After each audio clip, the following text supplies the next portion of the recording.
What is up, SFL Nation?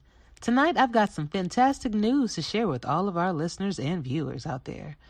We have an exciting new sponsor on board, MyFootballTools.com. Now, let me tell you, MyFootballTools.com is your one-stop shop for everything Sims football related. Are you a scout or coach looking to analyze your game film with precision?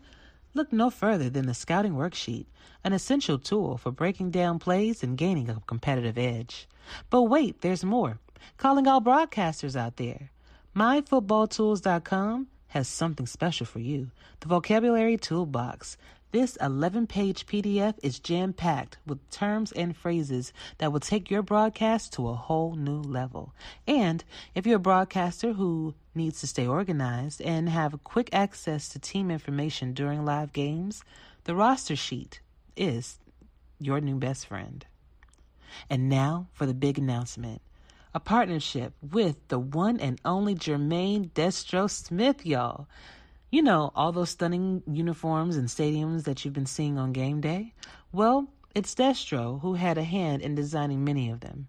Now, his design services are exclusively available on MyFootballTools.com.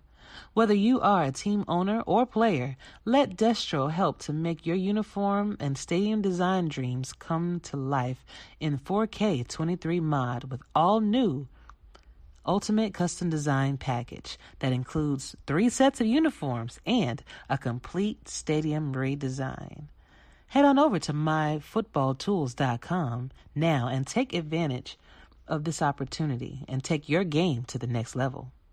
And because you are a faithful follower of my show, you get 10% off all of your purchases by entering the code SFL Nights. That's all one word, SFL Nights. Thanks goes out to MyFootballTools.com for sponsoring the show. Let's get back to it.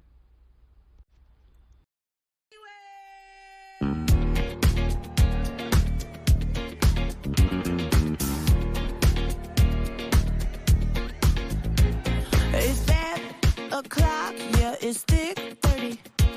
I've been through a lot, but I'm still flirty. Is everybody back up in the building? It's been a minute, tell me how you're healing. Cause I'm about to get into my feelings. How you feeling? How you feel right now? Oh, I've been so down and under pressure. I'm way too fine to be distressed, yeah. Oh, I'm not the girl I was or used to be. I might be better. Turn up the music. Turn down the lights. I got a feeling I'm gonna be alright, okay. Alright. It's about damn time. Turn up the music. Let's celebrate. I got a feeling I'm gonna be okay, okay. Alright. It's about damn time. In a minute, I'ma need a sentimental man or woman to pump me up. Feeling fussy, walking in my Balenciennes, trying to bring out the fabulous. Cause I give a fuck way too much. I'ma need like 2 shots in my cup. Wanna get up, wanna get down. That's how I feel right now. Oh, I've been so down and under pressure. I'm way too fine to be distressed, yeah. Oh, I'm not the girl I was or used to be. But I might be better. Turn up the music.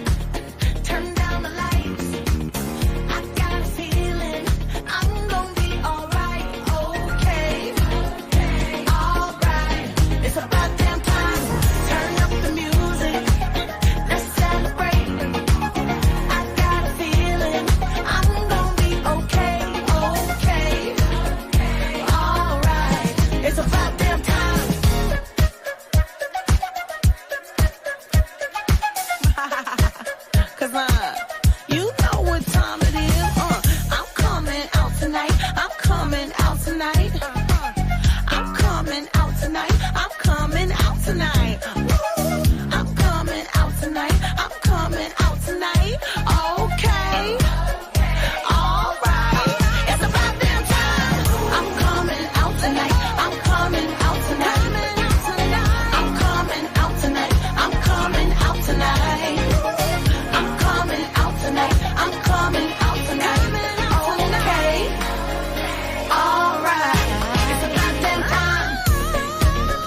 What is up?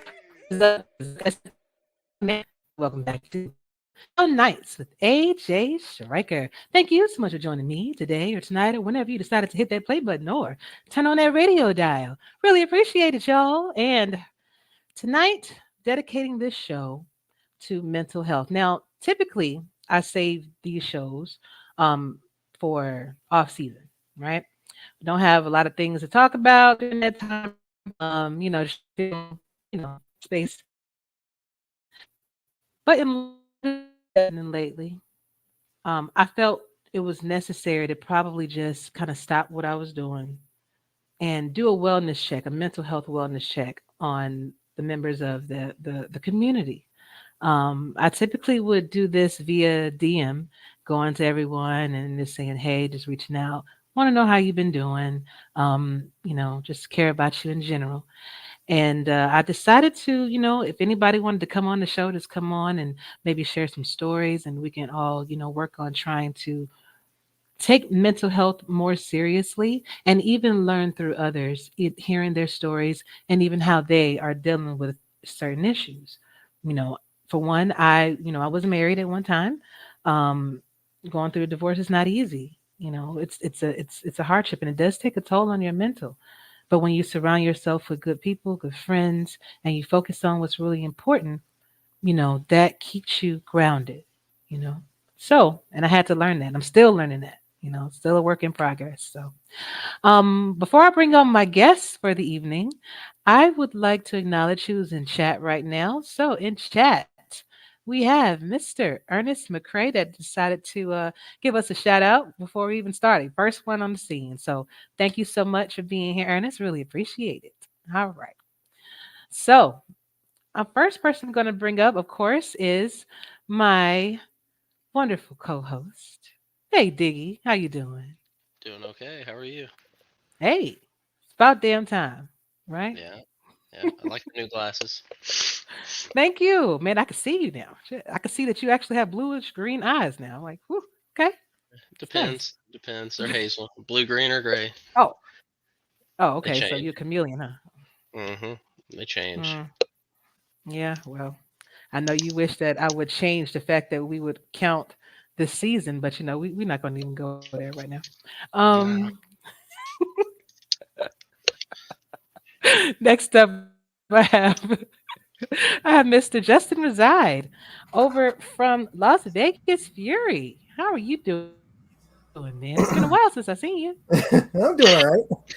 Last time we talked, Cam obviously dropped Can the you hear me? PGI. Yeah, I can hear you. I can hear Good. you. Yeah, I'm just saying. Last time we talked, Ashley, Cam left our interview for PGI on the cutting room floor.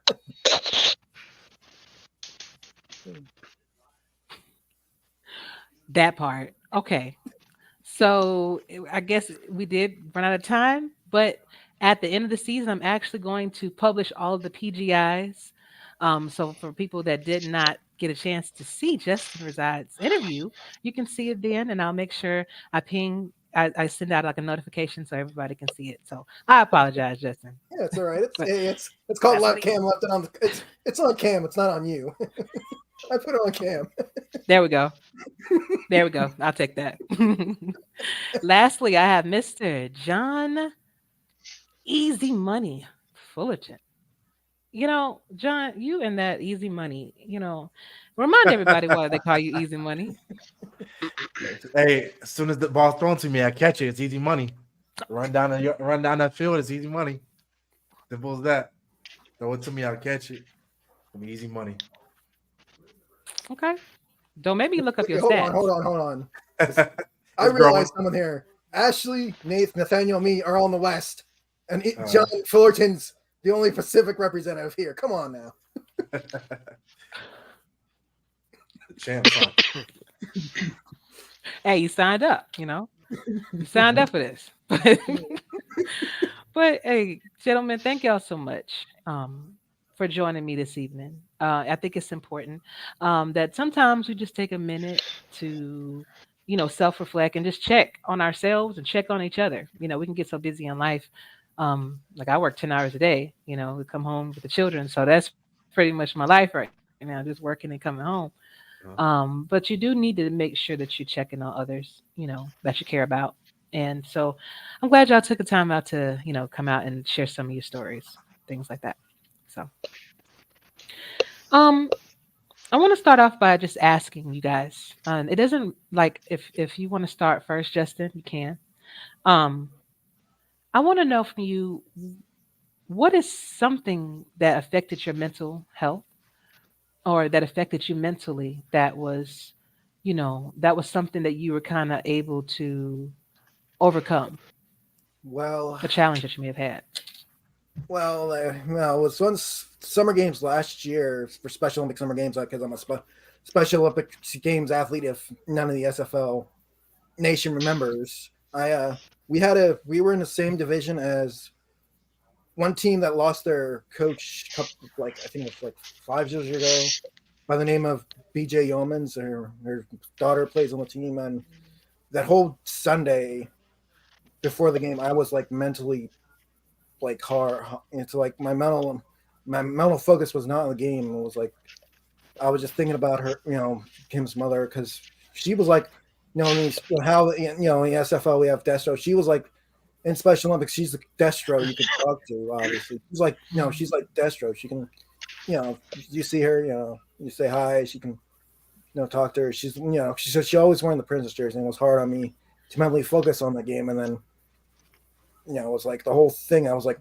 crying and all. My mentality was like very low. And then once we got the field, my coach said, "Hey, we got to play this game. Kim's mom's, may not be here, but we have to play.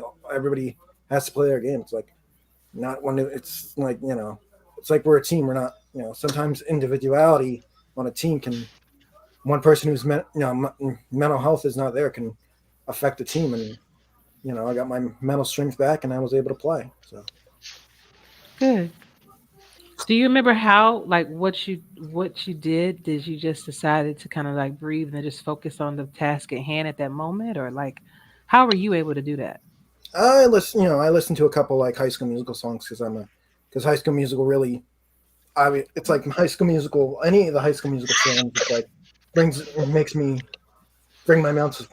Makes me happy. Makes me cheer up a little bit and feel good about myself. Feel good and remembering that we're all we're all in this together. Obviously, doesn't matter what team you play for. What team you play for. Special Olympics, SFL wise, we're all in this together. Obviously. At the end of the day, that's right. What about you, Diggy?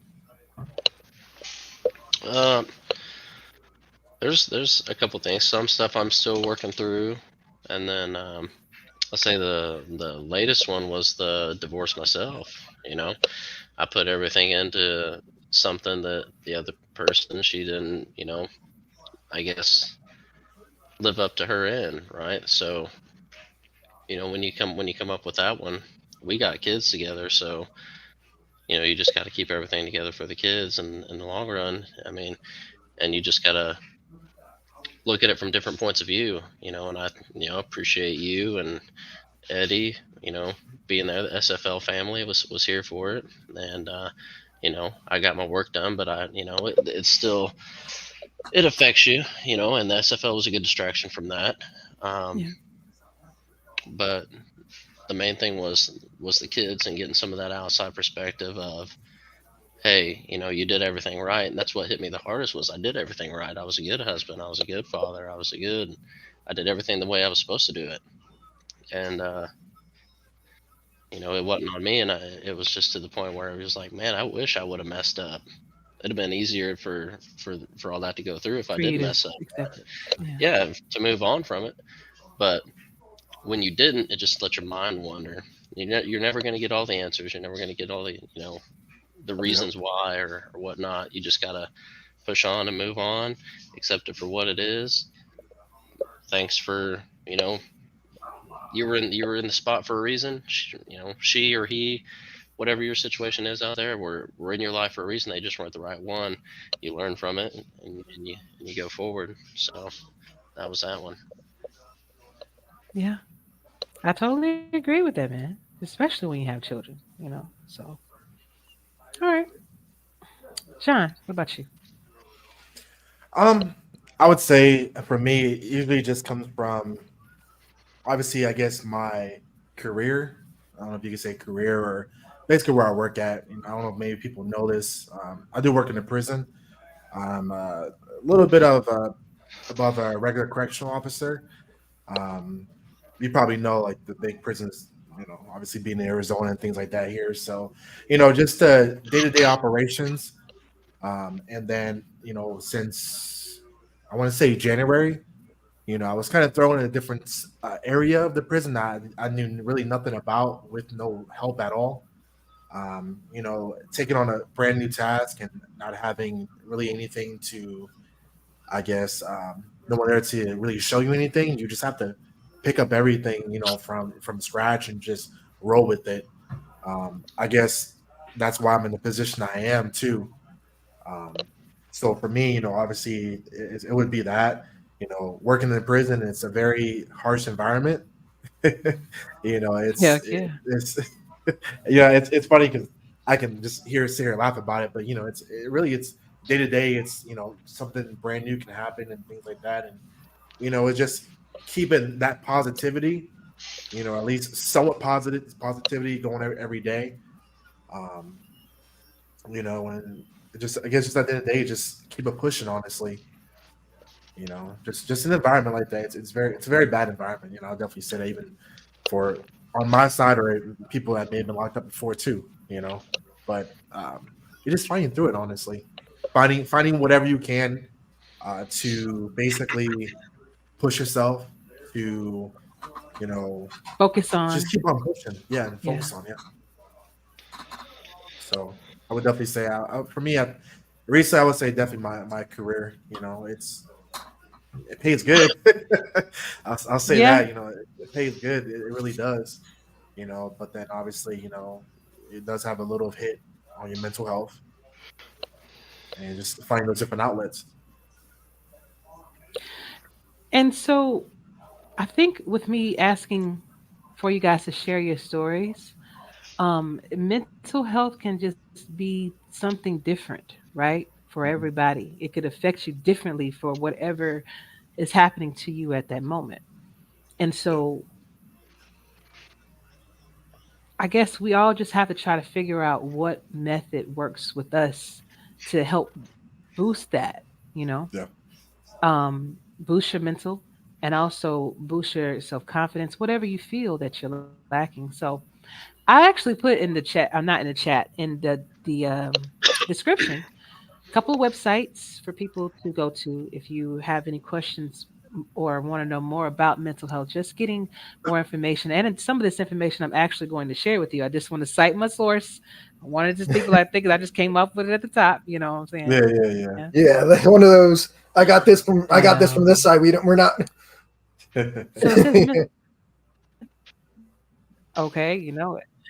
Mhm. Exactly. Exactly. Uh-oh, we got some more people that joined us. Oh, well, actually, Ernest says before I get started with that, relationships with kids and splits really hard. Feel you digs, still working through it. Yeah, it depending on how it was split too, it could be a never-ending thing. Then we have Pope politicking. What is going on, brother? It's always good to see you. And this is Chris Porter. He is correct me if I'm wrong, defensive coordinator for the Canton Classics. Want to say Mhm. he's either on defense. I think he's on defense, but I'm sure he'll let me know. Um, so back to the 10 boosts. So staying active. How active would you guys say that you are? Like physically, do you go out? Do you exercise? Do y'all go and walks and things? Oh, offensive coordinator. Okay, got you. I knew he Put was some gonna correct respect me. on it.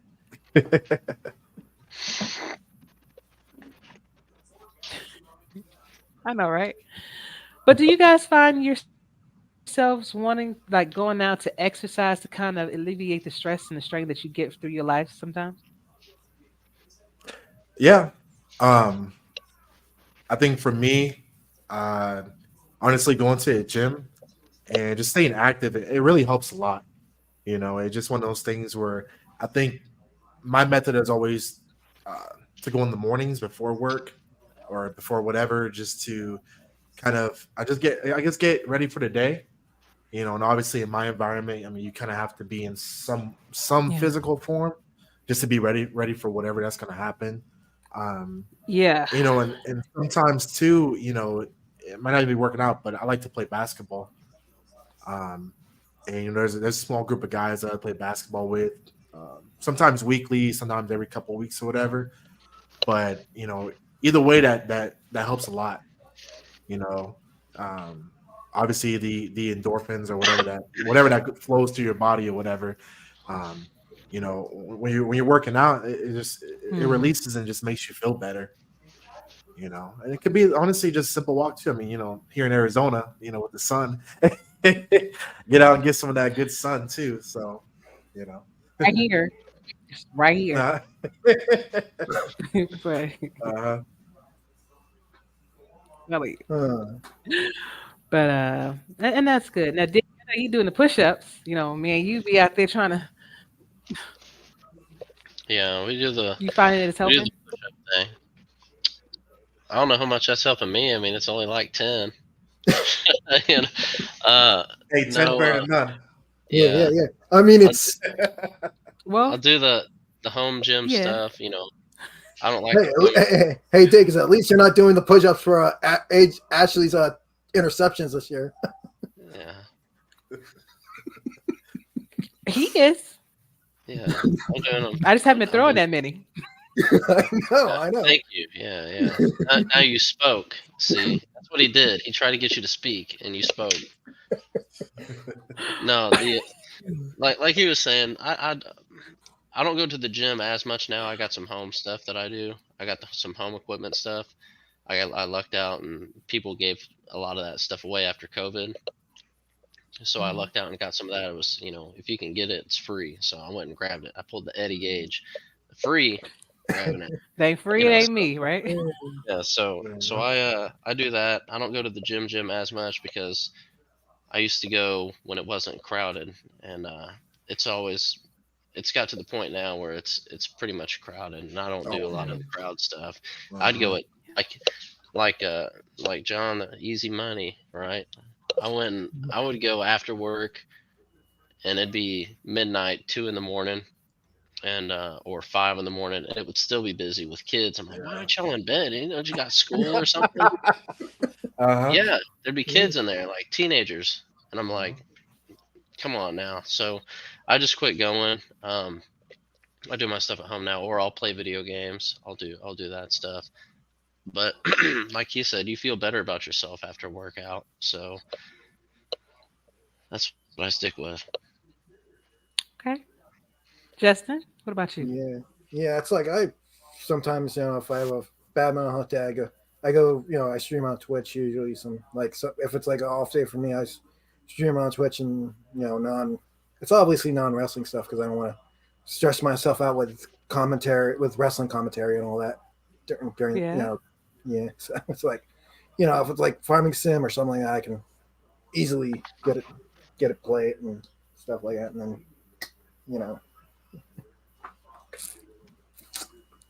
because I can't go to the Special Olympic gym really because it's like open until I don't know, it's like only Welcome, open TJ. day. It's good to see you. Yeah, it's like I'm about to say it's like there are some open certain hours, and I know there's a lot of stuff going on now, and I know, and I want to be like, oh god, this is going on right now.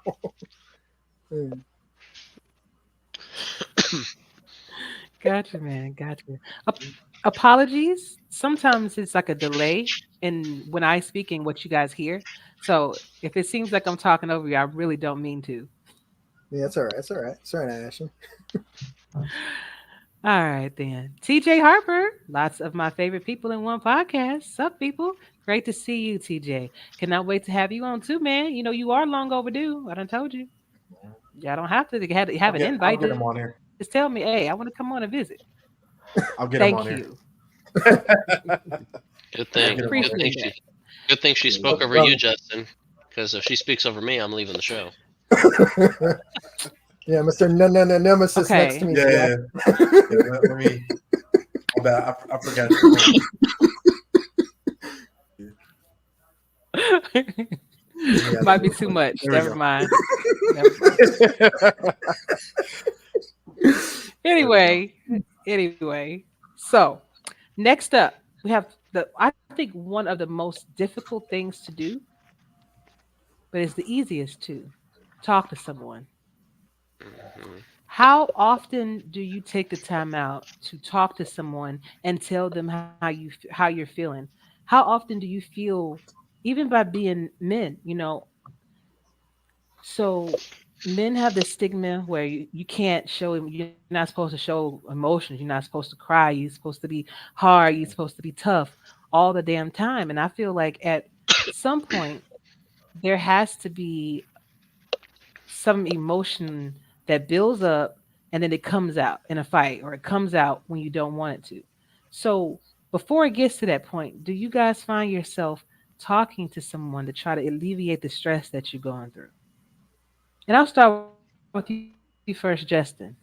Yeah, it's like I've all it's like I've when it's like floor hockey or softball or baseball, I could talk to coach like my coaches and tell them you know tell them that hey I am I'm a little mentally drained or something, and they'll tell me like hey get your head together or you know like get your head in the game and stuff. It's like not even it's like no need to be mentally stressed while you're playing a big game or something like that.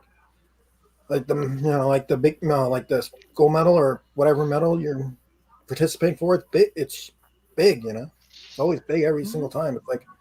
It's like you're kind of like it's kind of like you're. It's like when my softball team plays like a bigger team. It's like we feel like we're the Arizona there, and there are a bunch of Baltimores out there. Right. Like how you threw that in there. Easy money. You talk Um, to somebody? yeah, I you know what, I think my girlfriend hears enough of it. But no, it's no, honestly, I would say within the prison, you do definitely get some close buddies. One of the things that I have is I'm in a different department within the prison where sometimes we can go away to other prisons and help out with things or whatever. But basically, what I'm getting to is that you develop, you know, some close bonds with certain people. And I have Hmm. somebody that I speak to, quite a bit here and there. Older guy, say, he's probably like maybe mid 40s or whatever. But you know, obviously another guy too. And you're right. Us men, we don't want to say what's going on. Like you seem to be weak or whatever the case may be. Like you don't. You're a guy. You're not supposed to be talking like that. So with him, is he's definitely been through a lot in life, and I talk to him honestly, like whenever I work because we're on the same schedule and things like that. And I'll tell him what's going on, and then he'll tell me about him and just his past experiences. And it's always good to talk to somebody else because like again, I'm only 30, but talking to the older generation too, they can tell you what's up. They've been through certain things. They can tell you how to cope with something, or hey, I used to be in your shoes. This is how I dealt with it. So it's definitely good to talk to some people. Maybe if you don't feel comfortable with certain people, look who's around you as far as your friends, and kind of spark that conversation, see what's going on, see how they are, and then before you know it, you guys are all hugging and stuff, or not really Yeah. hugging, but just saying hey, like okay, like you know you guys are talking for hours, and boom, you Yeah. guys said your whole life story to each other. So And before I let Diggy speak on this, I miss my grandmother. I miss my grandparents, you know, because you could go with they see things, they've been through so much, and they see things through a grand scope of things. And then they'll look at you like, okay, whatever you got this going on, I promise you it's gonna get better.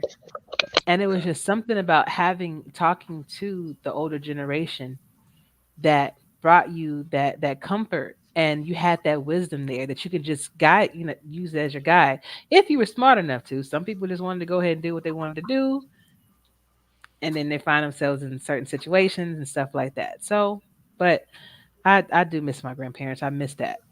I could definitely. I mean, it sounds, by what you're saying, that they were definitely involved in your life, quite a bit. Um, Yeah. Mine were the same thing. My grandparents, they actually raised me. It was my great Yeah. grandparents. So, and yeah, that kind of definitely strikes it hard a little bit. I'm Yeah. not gonna lie. It's I definitely know what you're talking about. The grandparents, it's definitely a joy to have grandparents in your life. Man, Thousand telling you. percent know what you mean. Yep. Diggy, I know you talk to me, and I know you talk to Eddie, and but I was wondering, was that enough? Did you have to talk to anybody else to kind of like just help get you through? Um, I talked to you and Eddie, and that's and I talked to Mike as a buddy through here. You know, I'll hit Yeah. BJ up every once in a while. When he ain't busy. But that's just some camaraderie I've built through the SFL. I don't trust a lot of people, and so if you made the list, congrats to you. But I spoke with you the last time you did the show with Hmm. who was it? It was me, you, and I can't remember right now. But Jorge about my own, Torres. yeah, Torres. um, about my own issues, the anxiety, PTSD issue stuff. So it took me a while to get to that point to accept the help, pretty much, right? Right. Because I always said I never had an issue, and then to accept the help is the big step, because not only do you have the man side of something, you have the military side of something, where if you seek help, you're weak, or you're a sick call ranger because you didn't want to do something, or you know what I'm saying, like you you went and sought help instead of handling it yourself. Drink water and rub dirt on it. You're fine. So Mhm. um, so that was that one. I still, and I have for a long time, talk to a therapist once or twice a month, every month. So that's somebody outside I talk to. And like I said, it doesn't make you weak to seek help. It makes you, stronger. So you're not failing because you sought help or got help. And that was the other thing I kind of wanted to pop out too, is a lot of people view the numbers or websites that you said you put in the description, right? Hmm. They view those as suicide hotlines, and they're not like that. There's the crisis line. The crisis line isn't for just, hey, I'm feeling like taking my life, or I feel like I'm going to hurt somebody, or I feel like anything like that. They're there just for you to talk to as well. So if you don't have anybody, say your grandma was the one person you always talk to and you're not comfortable talking to anybody else, the crisis line isn't just there for the big reasons like that. They're also there to lend an ear. So you can hit those lines too. Good stuff, gentlemen. Good stuff, man. Um, Next up is making social connections face to face. So as we know, COVID-19 put us on ice for a good 2, maybe 3 years. You're scared. You can't touch nobody. There's no contact. You can only do something like this. With that, with COVID-19 and how detrimental it was to social, the social aspect of society, how do you find yourself dealing with that? Did you ever lose that? Because okay, some people might have been social butterflies at first, right? And then when they got into that shell, now they're in this shell where they're kind of afraid to show people who they really are or things of that nature. So I'm wondering, did you guys ever experience anything like that, like especially after COVID-19, or maybe even being in the service for a minute, where you had to be trained one way and now you're coming back and now you have to acclimate, and the stresses that come with just trying to be normal again, you know? And Diggy, I think I'm gonna start with you first on this one. s- as far as coming back home, yeah, there, or even just the military mindset in general. Sometimes it's you can't talk how you talk there in front of the civilian world. You know, there's a Mhm. lot more cuss bombs in there, and even in the correction side, because I did the police department and corrections for a little bit as well.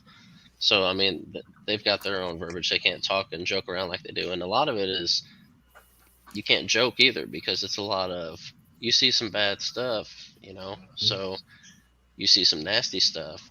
So most of Mm-hmm. your jokes are quite disgusting in the public's eye. How can you joke about that? How can you laugh about that?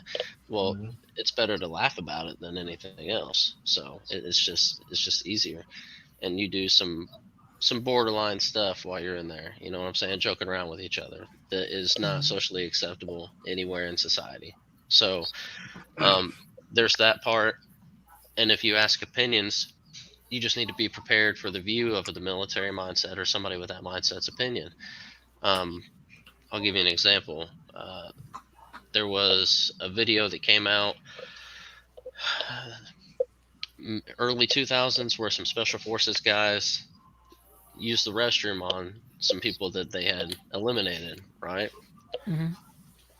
And this lady that I worked with said, "That's disgusting. What do you think about that?" I said, "The guy that recorded it was an idiot and should have just done it and moved on." "I can't believe you would say something like that." I said, "Well, you're viewing it from your side. I'm viewing it from they do this to us, they do this to us, they do this to people, they do this to everybody else. They don't like you, you know, it's so what they did is elementary to in my eyes to what's been done the other way. So just some of the things you say or or thinking aren't the same as the civilian side. So it's kind of you got to really transition that back, and sometimes you never get back. You always keep it. I mean, John will tell you he'll probably keep that joking around mindset for a long time. But as far as the social part goes, I feel better in my house. I don't trust a lot of people, like I said. I've got one guy here in town that I would let come over and play with my kids or have the kids play with his kids. I stay to myself. I don't really talk to the neighbors. And this is acceptable and enough for me, if that makes any sense. This is face to face for me. Yeah. So this is like I said, this helped me through a lot of my stuff. So this family, you know, is the family. Okay. And it is about how you, like you say, kind of unlearn the things you learned. You know, if you were taught something that may not have been the right thing, and whether it's military, whether it's just real life, you know, you may have just been given some bad advice, and now you are taking that bad advice as law or as the rules or how things should be and things like that, and you're going around here and thinking, you know, the wrong things. So you have to unlearn that. And I can understand how that could be, especially from the military side of things, because I had family members that were military and they would tell me that basically it's a situation like, hey, you all right? You good? Okay, go back out there. But if it takes 6 9 months, you know, to train you to be something that you weren't, why wouldn't it take that same amount of time to normalize you again? So normalize, right? I I just that's actually that's actually kind of a sore side for me because I've seen my family members suffer from things, you know, and it feel you feel horrible because there's nothing that you can do about it. Some of the stuff they can't even talk about. So I can understand how that could be a mental stress and strain. And switching gears just for a second, Justin. Well, I mean, Special Olympics during that whole COVID was shut down, and the only way we could meet it, see our fellow athletes, it's through this, and then when we opened back up, we kind of it was kind of exciting, but kind of hard to get to adjusted back seeing face to face because I was because nervous. yeah, because we Yeah. all had to go through COVID protocols. Mhm. Some of our game, and then like we have COVID protocols and all this stuff, and had to fill out forms before we see face to face. It was like a whole bunch of paperwork there. It's like it was a whole bunch of stuff to get back to the social side of face to face, seeing our fellow athletes and stuff, and competing again.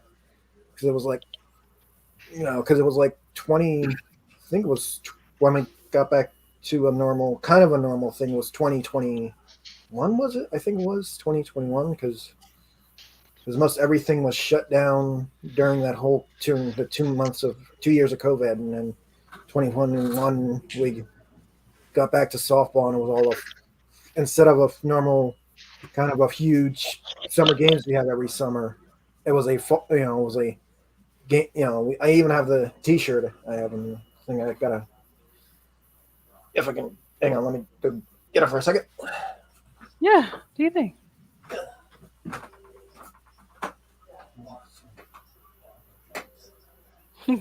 He just happened to have it tucked away, huh? Just happened to have it right back there. There it is.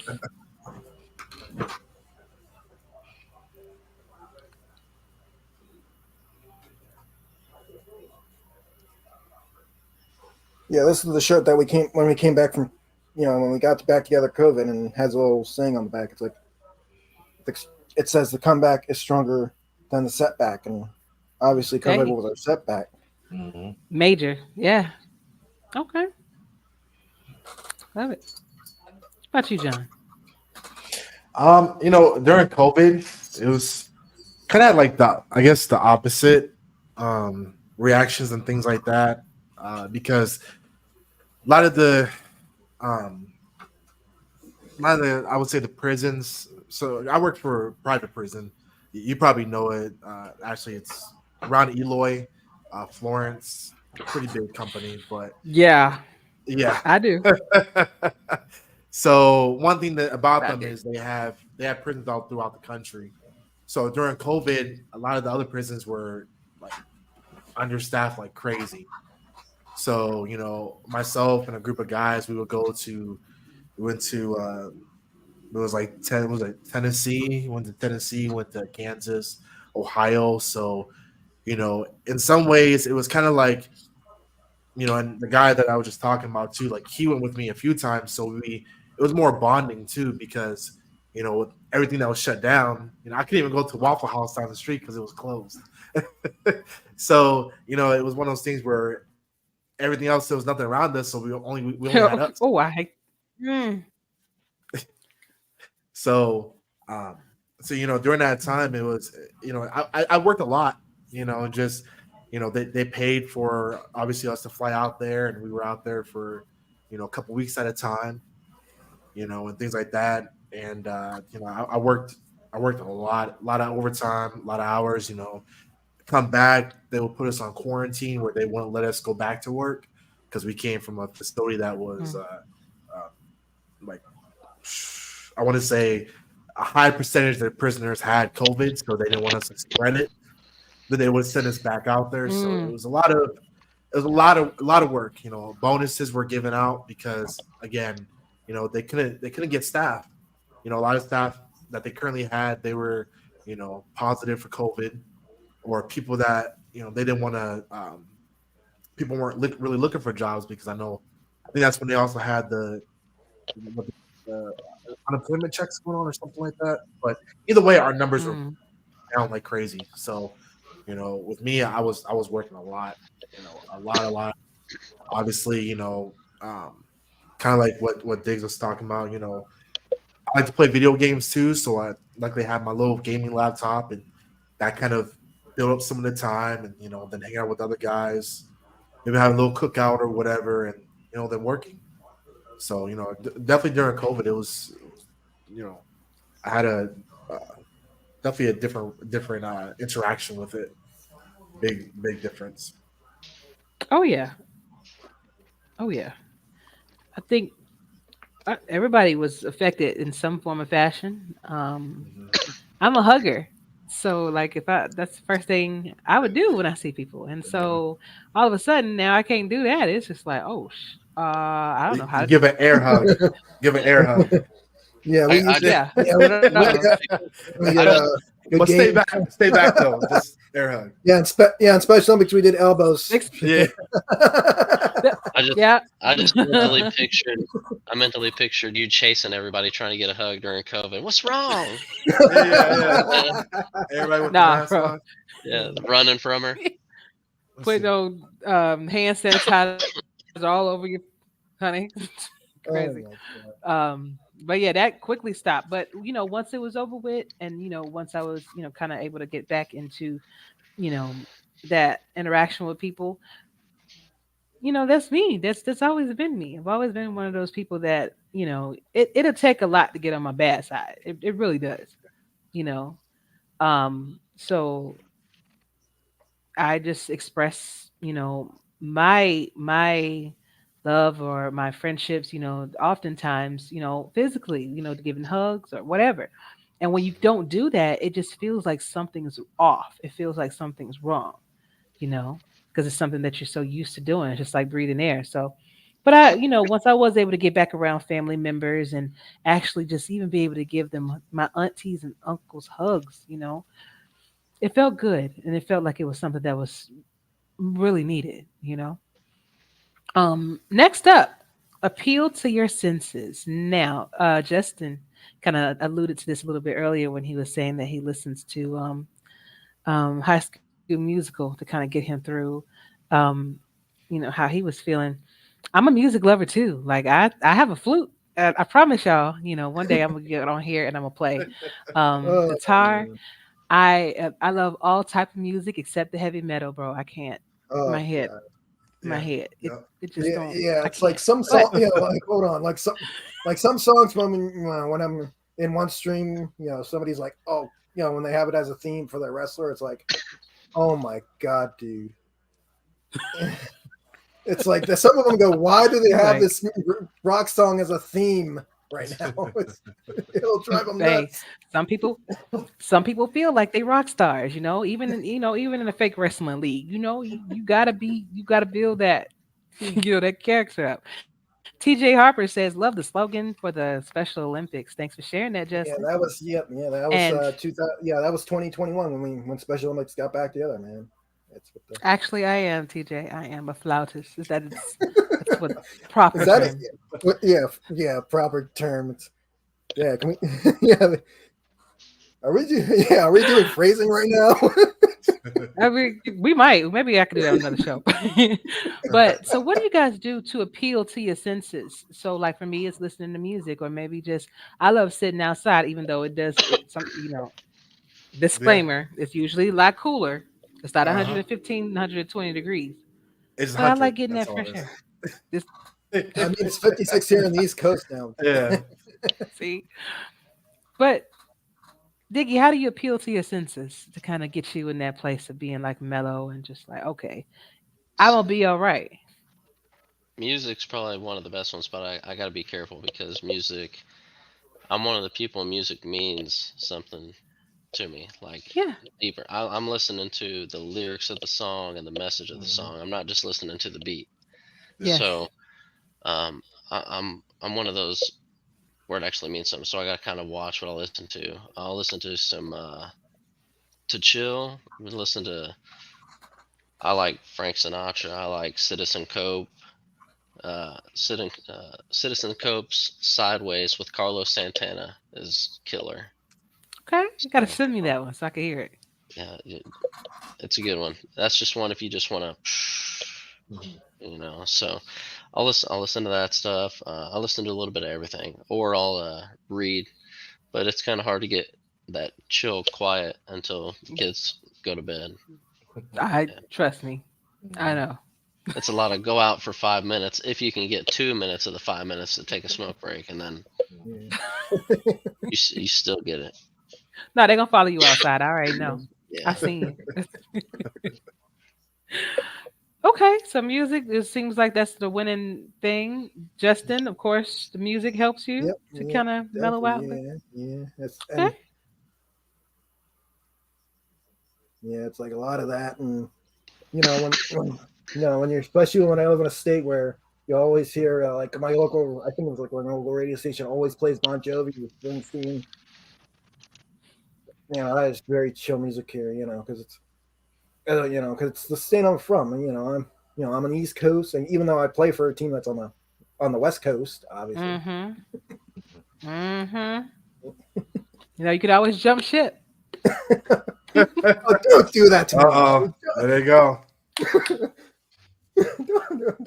Come on, No, because then Ashley. John gonna be like, Ashley, Uh-huh. what are you doing? So, Yeah. no, I never. I was just kidding. Uh-huh. I don't have no problem. What they call it? What they call it? I forget what the word is. Not like tampering, but No, it's not that because I didn't. It's yeah, not like I was saying come it over ain't the free here. agency yet. She's sipping the tea. You can Hey, we made Eric Price sip instead of sipping that Denver tea, we made him sip the Vegas tea. So we've done Hey, that you now got already. Oh, I got Chuck. What about you, man? What do you find? Is it music or is it something else? I'm definitely in the same boat with Diggs, where I love to listen to the lyrics. I think a lot of times it's digging into the albums. Not for me, not really listening to what's on the Yes. radio. Kind of, you know, uh, like just seeing what an artist has more to offer in an album.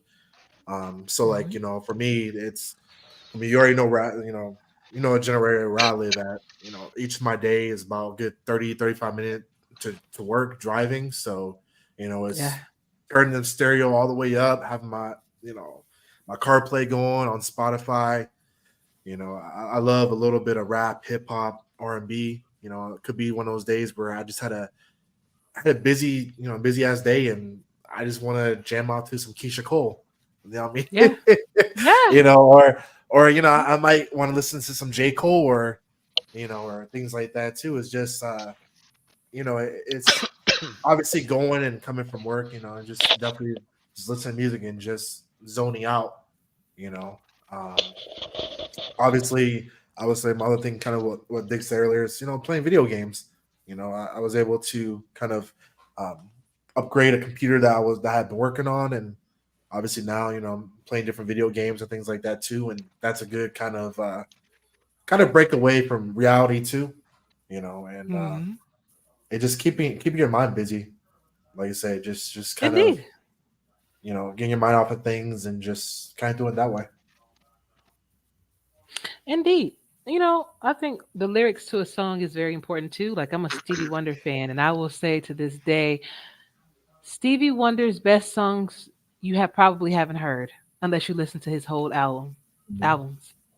You know, um, so it definitely takes you places, and that's a good thing. That's for you, Ashley, right there. Huh? What? Sipping the tea. What happened? Sipping the tea.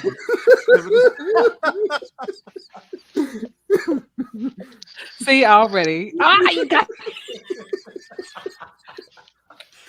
Somebody clip that right there. There you go. Hmm. Just don't playing sipping tea in the hood, all right? Because that is the first thing I heard in my life. Let me guess. I'm sure somebody's gonna clip just that part, and then it's gonna be Yep. thrown out of context. I already know. Ask Uh, him how long he's had that lined up, waiting to use that. Probably How long you forever. been Yeah. sitting on that? Probably Uh-huh. Already. Man, y'all are nuts. Um, food, food. Do you Oh find yeah. that eating certain things help boost your mental health, or maybe even the way you feel? Some people say chocolate. I know. For me, Mm. you give me some dark chocolate, a Mr. Good Bar or something like that, and I'm having a bad day already. Yo, I might be all right. I might be all right. Whatever I was thinking about, I'm not. At least for as long as that chocolate bar lasts. So, you know, I so can I'm make this wondering. one. I can make that quick. Make that. That's all food. It's That's all food. All food. Pizza, hamburgers, Chinese. Mm. Oh, man, any of it. okay. Any of Hey, it. Bo. Yeah. So you had the pizza, the hamburgers, this all of that. So when you eat that, do you feel Donuts, okay? candies. Because hold up, because you naming a lot of foods. Okay, well, I just said chocolate. Now you naming all kind of fatty foods too. But do Uh-huh. you eat All good. vegetables? Do you Yeah, eat salads? yeah. Think But about it. I'm talking Uh, like you're it's talking that grease. bland. You're talking bland. I mean, broccoli and cheese. You know, I cook all the time. Uh, I cook my, but no, just food itself in general. A good steak meal. mm. Any of it. Yeah, All good. yeah. I'm in the Wait, are you moment. talking about thick and juicy? Oh God, I was about to say thick and juicy. Yeah. You Damn it, already Tom did. Martin. It is. There you go. There you go. Clip You know, that. I asked him if he could be on the show, but he said that he was busy. So Clip that. thick and juicy, he should be here, but he's not. Um, Mhm. Damn, darn you, Bo Martin but Jr. Naming your player that? Come on, man. that's what he did. Hey, that's his money. That's his player. I think it's actually quite. Well, he told me the story. Oh my god! If y'all, you gotta listen to that podcast, or even if he was on, I would tell him to tell that story again as to how he came up with thick and juicy. So, Man.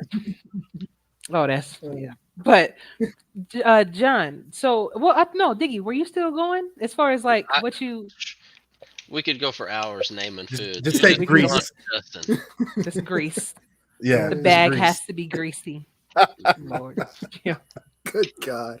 Uh-huh. John, Uh, John, you too. Grease. Um, yeah. Well, I think one thing that I do love is a chocolate. Chocolate is definitely good. I love me some good old cheesecake though. Like, get just you know, I'm just gonna Wait, say it, but get a what? this will big make thick slice of this cheesecake. Ooh, this will make or break our friendship. Okay. What? Do you like the one that's like thick, or do you like the one that's like I don't know if you've ever been to Maggiano's, but there is this kind of like soft, where it's kind of like it's just soft. But then you have the thick one, kind of like Mm, Eli's cheesecake from Chicago. Oh my god! Oh my god! So like, Oh my do you God. like it thicker or the whipped kind? thick, mm. thick, thick. You know, I, Stupid, yeah, bro. I would say yeah. I do. You Stupid. know, I like my cheesecake well proportioned. But that's He's saying he Okay. likes that cheesecake thick. He likes it yeah, thick. yeah, Thanks. yeah. Thank you, No, I Diggy. didn't That's say all that. I'm I asking. said well proportioned. We Well proportioned.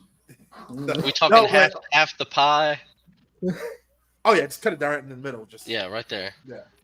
But no, yeah, cheesecake. Definitely some cheesecake. But like Dick says, like oh yeah, some pizza. Uh, honestly, definitely a good steak. Um, but yeah, food. I yeah, mean, good it's right. it's kind of like it's kind of just like we're doing something physical. I mean, you have food and it just fills you up, and like I said, you get something that's real good. It has to have grease at the bottom, and there you go. But then you feel bad after because now you're bloated and you know Greasy. yeah Some hibachi. yeah Oh, there you go. Like something grilled, something nice. But my point was there are things that we could definitely eat that would make us happy and, give us that jolt. But eating healthy overall could actually have a better um, effect on your body, thus having a better effect on your mental health. Because, I mean, your head is attached to your body, and whatever you put in it, it's all going everywhere. So, just make sure make sure you eat, really good. Uh-oh, now I know everybody on this panel and probably that's listening to this right now has an issue with this. Sleeping. Getting the proper amount of sleep Putting away the Oh yeah. TVs, the telephones, computers, hours before bedtime can definitely help. Yeah, Um, do you do this though? yeah, I do. Unless it's unless my like if you say if it's in NHL and the Flyers on the West Coast, it's like I'm staying up till that game's over and then I'm going to sleep because I'm West Coast games, man. They can be Yeah. them late games on the West Coast, man. When you're on the East Coast, jeez. Hmm. Anybody else? Mm. Do y'all get What, enough Jake? What's sleep? the what's Do the you, prop what's the proper amount? I think they it's like seven, say 7 to 8. 8 hours. Yeah, 7 to 8. 7 to 8. Yeah. Hmm. Yeah, I mean, Yeah. it just depends. Sometimes I'm waking up every hour, or I can sleep most of the night. That also depends on what kind of sleep aid you take. You Mm, know, if okay. that if that's hey, some people take 2 beers and that's their sleep aid. Some people take some gummies, some people take melatonin, some people take. So it just depends on what your sleep aid is. But Milk, I can, warm milk. yeah, Yeah. I can also do. I can also be good on. It's like power sleeping, where you sleep for an hour and you felt like you slept all night. Oh, you guys had to teach me that one. No way. Yeah, it's just. So So I doubt I'm getting the recommended amount. But I got to wake up and get these kids going too. That's why I try to go to bed. Yeah. there, Hey, at least you're not like Eddie's doing Sims every night. Because I can see Eddie on a sleepless night doing a sim. definitely. So you like that boss baby, right? When he just do the power nap. Ugh, I'm good. I can't do Yeah, that, man. I can't do it. I would be upset. That's why I have to try to get as much as I can at night. Because if I go to sleep for 30 minutes to an hour and you wake me up, I'm gonna have a full attitude. but they I- say you can get too much sleep. If you get too much sleep, you act that way. Yeah. Yeah, Yeah. because you're tired. So It seems like you're tired of sleeping. yeah, It's weird. you're more tired. Yeah. So there's a balancing act, I believe. Um. So now we all mentioned video games. I didn't, but there are times where I get on GTA and cause a lot of havoc. Just try to go 200 miles an hour. That kind of thing. Because I cannot do it in real life, right? I mean, I could, Yeah, but exactly. Yeah. I'm gonna be with John, so I don't need to Uh, be over there with John. don't be I don't asking for need no that. extra privileges either. See? Uh-huh. Nah, yeah, well, we'll Yeah. work that out. Um, but so when do you guys tend to make time for leisurely activities, or even taking the time out to just really contemplate life? Just taking a moment to really just sit back. Now, Diggy, with the children, I get it. You barely have time to do anything that you really want to do, but do you do you intentionally make time for leisure, make time for yourself? And the same question for everybody. Yeah. I make sure she gets a nap in the afternoon. It gives me Mhm. time to do some stuff. I'll try to do it while they're preoccupied. I'll preoccupied with whatever they're doing. But my main time is making sure they're in bed on time, the same time every night. That way, I've got me time from an early forward until I go to bed.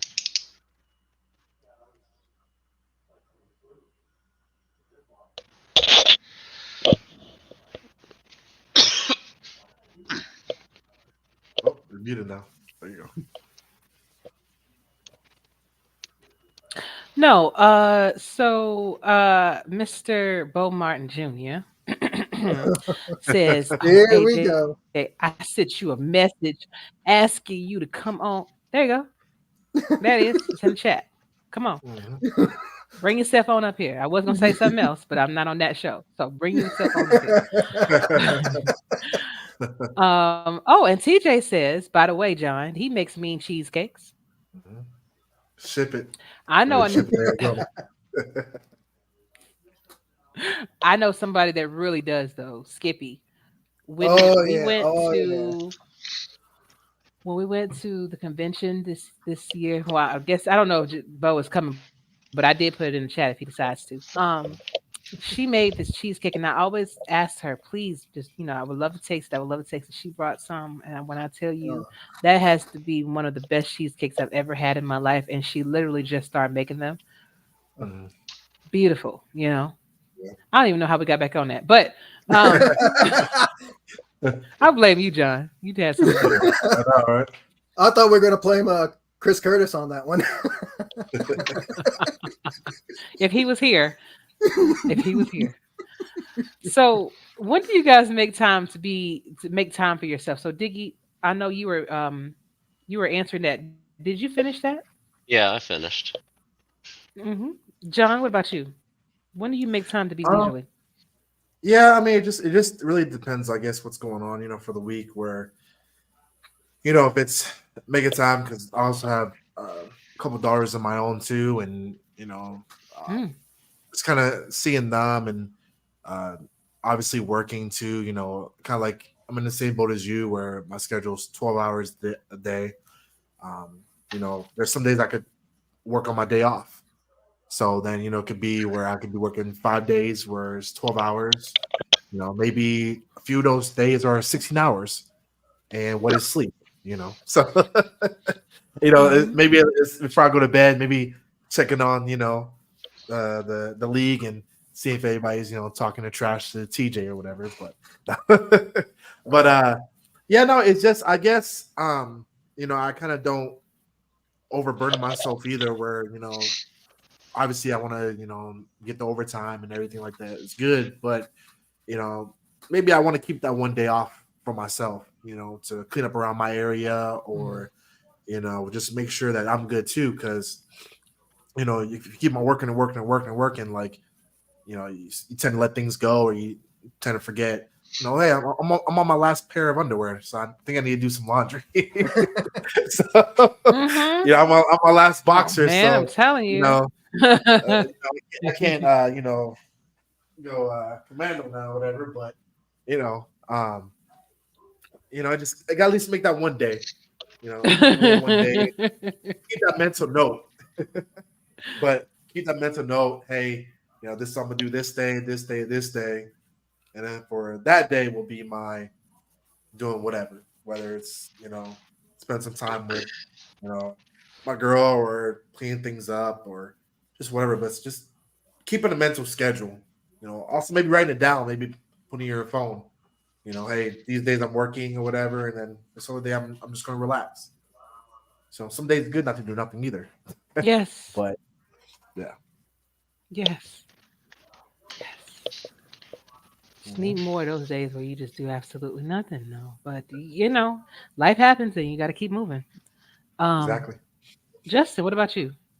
Yeah, it's like I keep them. It's like I always. I work like like there's like certain.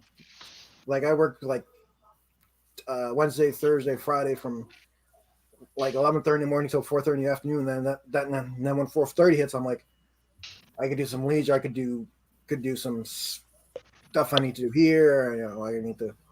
It's like when 6 o'clock hits, I need to be in this Twitch channel because I have to keep my wrestler, yada yada yada, and then all and then some certain days like Saturdays, it's like, ooh, I can, if I don't have if I don't have a game to start, I can just relax, enjoy the SFL, talk with everybody in the in the YouTube chat because it's not, if it's not Vegas playing, I can just, talk with everybody and talk about the game that's going on. It's like, unless Rochelle needs me to emergency stat that day, it's like it's like a when I'm not starting an SFL game, that's my kind of my leisure time, like time for me Okay, to. I like it. Two more topics. Find purpose and meaning. So this is different for everyone, but finding purpose in your day is a big factor to good mental health. You can try one of the following. Engage in work and play that makes you feel useful. Invest in relationships and spend quality time with people who matter to you. Volunteer, which can be enriched in your life and make you happier, which can be an enrichment in your life and make it happier. Find ways to care for others. which can be as rewarding and meaningful as it is challenging at times. Um, think of one good deed or gesture to do each day for someone else. Um, so I'm wondering, guys, do you take any of this, or are you implementing these things in your everyday lives that would try to help you um, to boost your mental health, or even just try to help you feel better? Because I know for me, um, when it comes to find ways to care for others, which can be rewarding and meaningful, like my job, I deal with the public. And as much as I love people, sometimes it could be very daunting, and you want to help everybody, but you just can't. Um, so I'm wondering for you, what's up? Look at who popped in the room.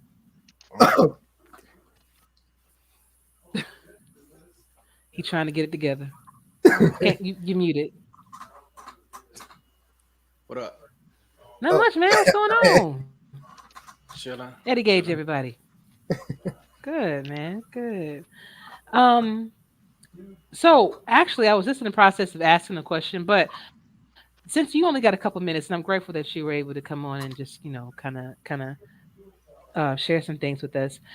What can you just tell us one situation that may have happened, or you can tell us a couple if you feel comfortable, that have happened in your life, that may have caused mental distress with you, but you are either working through it currently or you've already overcame it, because the purpose of this show is to kind of show that we all go through things, but it's okay, you will, and you can overcome it in the end. So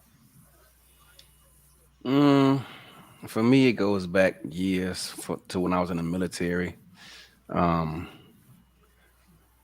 I was I served as a tank driver, and I entered the U.S. Army right before Desert Storm kicked off. And sure enough, my name got called and got sent to Kuwait and served over there. And it was a nerve wracking, because I didn't tell my mom. Heck, I didn't tell anybody that I was over there. They thought I was still in Europe, in Germany. And so, because I knew my mom would be crying all the time and worrying about me. So I didn't tell anyone. In fact, they didn't know I was over there until I got back to Germany that I even was over there. And so that kind of weighed on me. But once the war kicked off, I did deal with some stuff. Um, as a result of that, being in that environment, knowing that my life could be taken at any time. And I'm not gonna get too into it, but some stuff happened. And as a result, I used to have, nightmares and stuff like that. And um, there's been times in which I would, envision I was back over there. And on occasion, I would scare the shit out of my wife. In fact, one day I didn't know it until after the fact, but I like elbowed her or punched her or something. I don't remember because I thought I was, over there dealing with that, and I was awakened by her punching me back because I she didn't bet you. know why I was hitting her, and but I don't have those that. I can't remember the last time that's happened to me. It's been years since that happened. But the way I deal with it is I try to just forget about it. A lot of my army buddies and even some of my friends and neighbors who served, they mention the military all the time. I remember back in, you know, '08 or '09, we had to go on this mission for this and mission for that, and we had to do this and had to do that. I don't talk about it. People who are recent friends of mine. Most of them don't even know I ever served because I don't bring that stuff up. I don't talk about it. I don't reminisce on it, the good or bad. I just refuse to talk about it. In fact, when my daughter talks about it and she brings up like acronyms and stuff like that, I'm like, wait, what the heck is that? Because I didn't totally forgot because I just try to tune that Mhm. part of my life out and just move on. I'm not saying it's not okay because I know a lot of people who do it. Diggs brings it up sometimes, his experience in the military. I'm just telling you what works for me, and what works for me is just putting it Mhm. behind me and keeping it moving. Okay. Got you, man. Um, and thank you for sharing that. We were all kind of sharing stories of things that we went through, we were able to overcome, or we're still working to overcome, and basically going through 10 different tips on how to boost your mental health, because with COVID happening and people being stuck in their houses, with divorces, with people, losing people, it's just been so much that's been happening this year. It seems like, I mean, of course it happens all the time, but it seems like it's been a lot happening this year, even with our SFL community. Like, we have people that have lost their homes.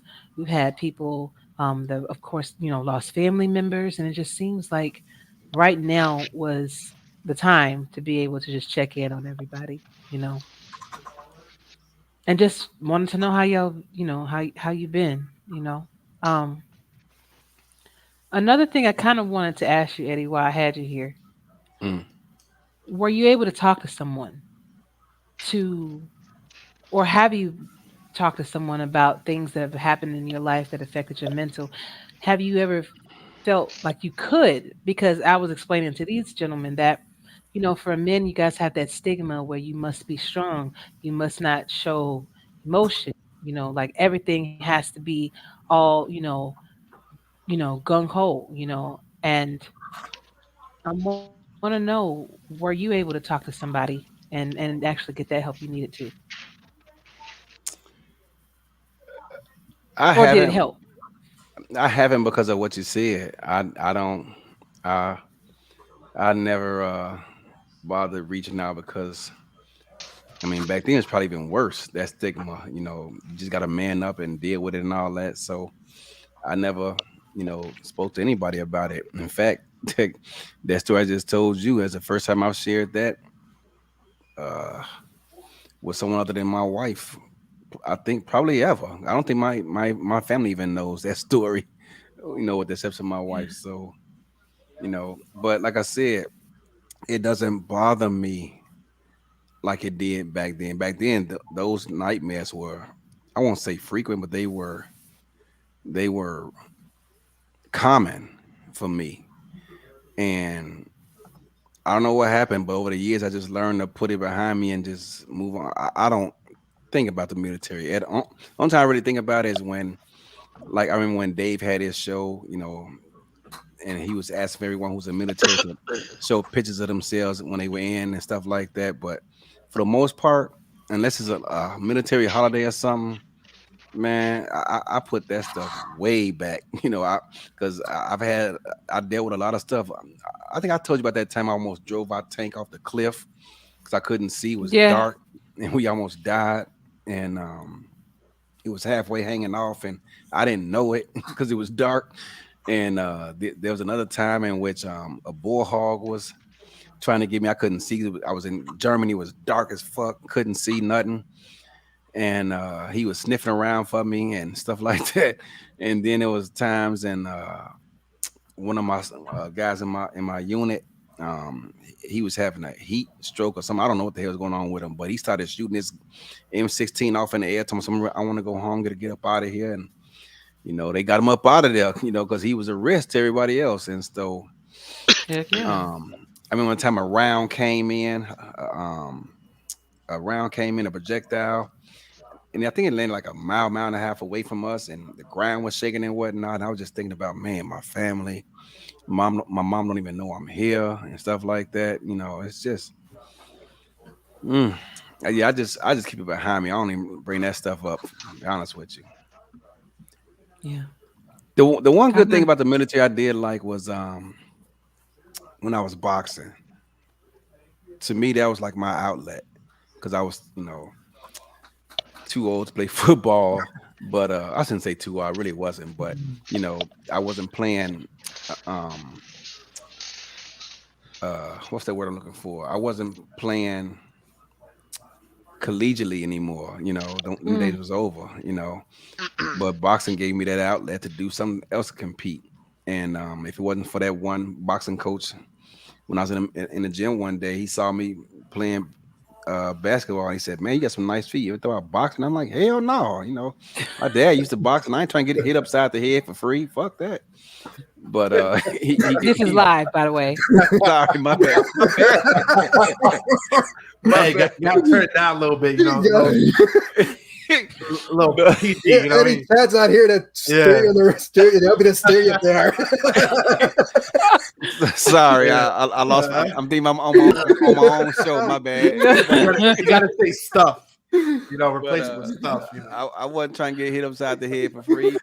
And so he said, you don't have to fight. You just come in and just work out and, use it to work out and stay in shape. I said, okay. So I did that for about, I don't know, about 8, 9 months. And he said, man, you really should just spar somebody. I'm like, okay. So I did that, and dude kept hitting me in the face, and my head kept snapping back. I'm like, man, what am I doing wrong, bro? And he was telling me, and the more he was coaching me up, the more I kind of fell in love with it. Because my dad was always trying to get me to do it, because he fought as coming up. He got us as high as Golden Gloves, but he was always trying to push it on me. I'm like, no, man, I want to do that. But at some point, I began to fall in love with it when I was in the military, and that led to me starting to fight as an amateur, and I loved it, man. I mean, if it wasn't for me meeting that young man, I would have never had that experience. So, yeah, and they come in handy sometimes because people like to try you, but yeah, that part of it I love, but everything else they could have kept. They can keep that. I feel you. I feel you. Because that was another thing, being active. So finding, being active with the boxing thing kind of help you through that kind of stuff too. So, all right, I'm gonna slide over to Bo Martin Jr. for a quick. Now, Eddie, I do understand, that you're on a time restriction. So, whenever you have to bounce, you can just do it, and I understand. But if you can stay and maybe answer a couple more, that's cool too. So, however you want to do it, brother. All right. Um, Mr. Bo Martin Jr., Mr. Thick and Juicy, finally made You already has know arrived. what's Thank you for going being on, on, man. I really everybody. appreciate you. Oh, absolutely, absolutely. It is my pleasure to be in the building. Hey, man. What's up, Good, Eddie? good, good. What's going on, fam? Hey, chilling, man. You know, it's every day you with the doggone, who is it? Chad Alamo City. Rowan. Every day with Alamo City is the bomb. So Oh Is that God. the new segment? Oh man, get that up out of here, Oh my dog. God. Get- We have to hear the guy that say that from the guy that's 9-1 right now and second in the standings. Come on, now. exactly. Trying to hear that. hashtag boom. Get up out of here, Bo. You Keep knew it he was gonna moving. say that. What's going on, everybody? So, Bo, hey, man, we just here talking about how the mental health Right. and the stress and strain that happens to you and how you deal with that. So my question to you too, Bo, is what I've asked these gentlemen, how what was something that happened to you that affected you mentally, that you may still be able to, that you're still working to overcome, or that you have overcame, like for me and Diggy, been through divorces, with Justin losing someone, so those are just some examples that we have. Oh, I didn't even touch on that one. Go ahead, my bad. Go ahead. No, go That's ahead, one of the Eddie. main ones I thought you was going to talk about. Go ahead, Eddie. Nah, man, it's your segment, bro. You do you. You know what? To be honest, we'll be able to get back to you in just a second, Eddie, because mine is relatively short, man. Um, I've as far as things or people that I've lost in the past, I've lost quite a few.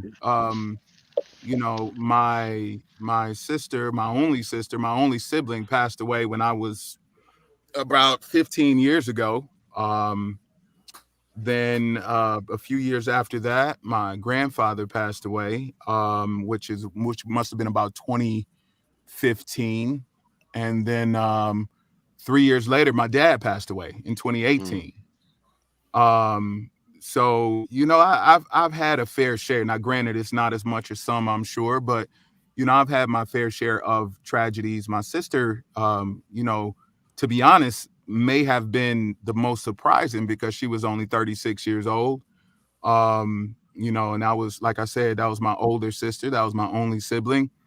And that one was pretty tough. I had a young niece at the time. I had a 2-year-old niece and a 15-year-old nephew who didn't know much about life. And my sister was a single mom at the time, and so there was a very rough period that ensued after that with custody battles and who was going to raise her kids. And it was just a really rough time. But uh, I think I have a really good understanding of life, and that helps me, and I owe a lot of that to my parents. And, I owe a lot of that to, my dad was always a real person, and he kept it real with me, even when it came to talks about conversations about death.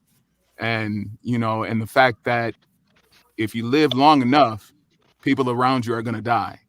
And it wasn't really a morbid conversation. It was more along the lines of, my dad used to always tell me to never be frightened by sudden attack.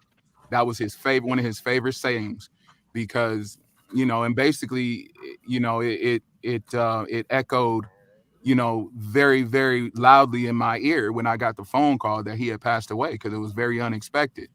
But I say that because, and I can say that because I had had a conversation with my dad 3 days before he died, and I'll never forget it, because my dad had, as he had gotten older, he wasn't as strong. My dad used to be, he was one of the strongest men I ever knew. Like, he could just lift the refrigerator by himself and throw it on the back of a truck if he felt like it. But as he got older, his knees began to give, his back began to give. He got, and he couldn't necessarily do the things that he could, and can y'all still hear me okay? Mhm. Hmm. Okay. I don't know if Discord all of a sudden decided to do an update, so now I can't see y'all, but as long as y'all can hear me, I'm okay. But Yep, you're good. okay. So anyhow, I was having a conversation with him, and he was telling me how disappointed or frustrated he was with what his body was going through. And I told, I kept it positive, and I said, you have to shift your life's focus from what you were able to do physically to what you're able to do now mentally, and the life experiences that you have that you can now give to people when you're in this season of your life. And even though you're not necessarily in the summertime, there's a beauty now in the fall of your life. And so it may not be as, glorious as everybody likes the summer, but now that you're in this fall of your life, there's a certain beauty in it. And so you can now present your life from an aspect where somebody who's much younger cannot view. And I told him how much I loved him. And I said, I'm excited. I told him, I said, in hindsight, it's so ironic because we had never had a conversation like this. I told him, I said, Dad, don't give up on life. I said, you got at least another 15 years. And 3 days later, he was gone. Mm. And I rest comfortably knowing that my dad knew how I felt about him. He knew that I loved him, and and I just hope that I'm really happy that I had the chance to have that conversation with him. And I don't have any regrets in that respect because he knows how I felt. So with everything that I've been through, long story long, because y'all know I get long winded, but Mm. I try to stay relatively positive about life and its experiences because there's an experience in everything that we go through, and so you try to take whatever whatever life gives you. Imagine life as um, fishing for gold, and when you're fishing for gold, when you scoop up that dirt out of water, all you can see is dirt, and you just got to through all the dirt. Sometimes you come up with nothing, but every now and again you'll find a diamond, and that's what's got to keep you going. Good stuff, man. Good stuff. I feel like somebody needed to hear this. Somebody needed this time. Somebody, maybe it's one of y'all. I don't know. But I feel like somebody that's listening to this right now definitely needed to hear everything that everyone had to say. And Eddie, I'm gonna let you share with us um, in a second. But this is why I do stuff like this, y'all. You know, I as much as people get on my nerves sometimes, I absolutely love people in general. You know, and I have a genuine care for humanity, and sharing these stories helps. You know, it helps people even look at things from a different scope, a different perspective, and maybe even trying to implement some of the things that you guys are saying right now in their own life to kind of help them through the pain or whatever they have going through too. So, but Eddie, you wanted to add something. Um, I don't know how this skipped my mind, but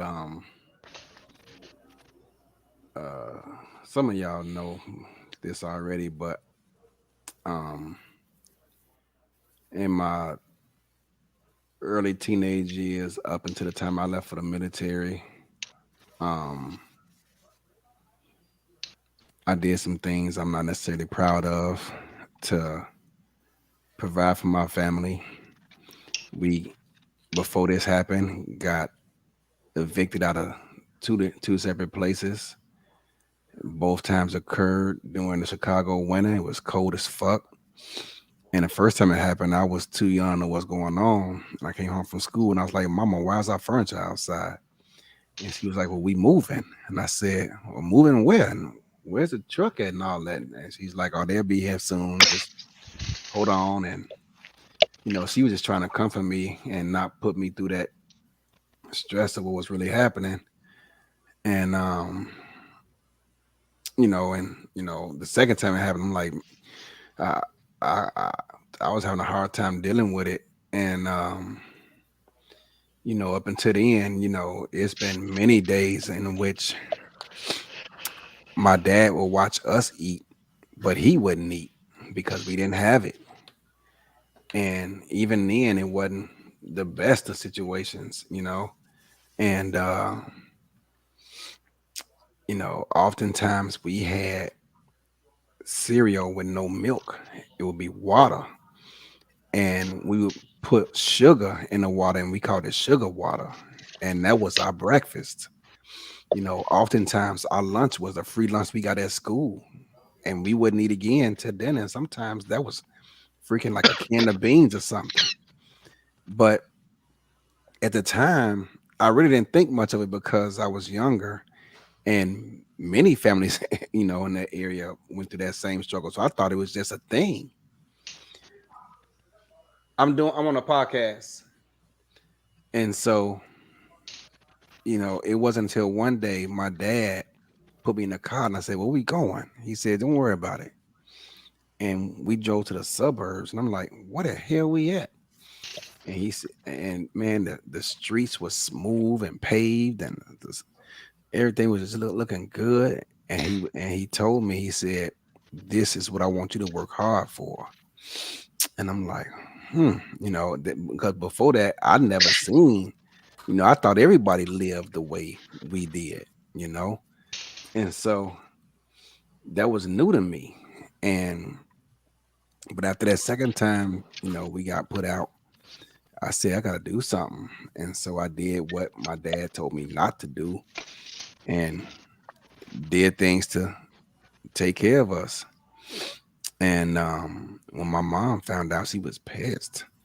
But I said, Well, here's the rent money for the next 3 months. And after that, it was all right, well, just be careful out there, and I lived that life. And then kind of got pretty darn good at it. And along with that comes jealousy and envy. And sure enough, one day I was at a car wash with my best friend, and it was like Beirut up in there. And I didn't think we were gonna make it out of there. There wasn't like no way out. And this dude, my best friend, he says, he looked at me, he says, Man, Just promise when you get out of here, you're gonna make some of yourself. I'm like, dude, what are you talking about? And I don't want to divulge into it, but he took a few in the chest, one in the neck, one in his thigh, and a couple on his face, and literally sacrificed his life so that at least one of us could get out of there. His name was Antoine, and I'll never forget him. I celebrate his birthday, his the day he died every year. I love him because without him, there is no me. And it was hard for me to deal with that for years. And sometimes I ask myself, man, bro, why'd you have to do that, man? We could have tried to figure a way out, but it wasn't no way out, man. Them bullets was everywhere. And it was just loud. And you can hear them whizzing by, hitting the walls and shit. And I'm like, fuck, man. I'm sorry. I'm like, man, hey, how we gonna get up out of this jam? And he did that. And I will never forget it. His name was Antoine, and I celebrate him every year. I haven't talked to his sister in a while, but for a long time, I paid their bills. I made sure they was good because that brother would, if not from him, y'all wouldn't be looking at me today because we both be gone. And I love him, and I miss him, and I think about him all the time. And I remember when he told me, Eddie, just make something out of yourself and get up out of this. And I did just that. I mean, I got up out of that and ran to the military because there is no getting out. You don't just say, hey, y'all, that's it. Once you in, you win. So I ran. And I ran all the way to the U.S. Army. And that was my way of escaping. But if not for him, man, bro, I wouldn't be here. And I'm sorry, y'all, but I think about that shit a lot. But yeah, man. Yeah. So the way you're dealing with that is to kind of commemorate him because isn't he Oh a yeah. member on our team? Isn't he a player on our team? He was at one point, but he hasn't been for a couple of years, seasons now. Yeah, I remember that, but I never knew why. But now I understand. Um, hey man, like I said, it's that pain is something that it affects mental, affects you, and it's something that that you are learning to deal with every day. Anytime you lose somebody, especially when they sacrifice for you like that, you know, Yep. that's tough, man. But you did what he said. You made something of yourself. His sacrifice He wasn't told in me vain. one. I remember one day we was talking, we was chilling, and he said, "Dog, one day we gonna be on TV." And so when we was at the convention, we was getting interviewed by them people. I thought about that, and it came to mind. Yeah, yeah, and you were. So, man, he's still with you. Just, For you know. sure. But I want to go ahead and move on to my last couple topics because this an hour and 39 minutes. Even though I knew that this was going to go over, and I don't mind because it's something that needs to, need to be expressed. Hey, and we have no swole to to keep our Did tongue. you, Bo? I want to ask you. I'm sorry. Did you say something? I'm gonna have to go. Okay, gotcha. No Uh, worries. I just got one more question. All right, babe. See you later. Um, bye. So Bo, I want to ask you this. If I can find it. What do you do to appeal to your senses? So if there's a situation to where you are having those days where you are in that funk or you going down that road, and I get Eddie, you can answer this too. Um, how do you appeal to your senses? Is it you listening to something uplifting? Um, is it something? Is it you listening to music? Is it something? Maybe you do some ASMR or something like that. Like, what do you do? Um, it takes a lot to get me down. Um, but I do enjoy music. I'm a very musical person. I enjoy all types of music. Like you said, except for heavy metal, because I can't get with the death metal. But I enjoy all the other types of music. I listen to country, I listen to rap, I listen to rock, I listen to hip hop, you name it. And so a lot of times I listen to music that kind of fits my mood. If I'm feeling mellow, I'll listen to some Mhm. R&B. If I'm feeling like I want to fight somebody, I might listen to some Waka Flocka or 21 Savage or whatever. Gangster Or rap. the baby. I'm feeling like shooting people, I might listen to the baby. Um, so, but I'm a pretty musical person, first of all, but also too, I enjoy sometimes just getting away and being by myself.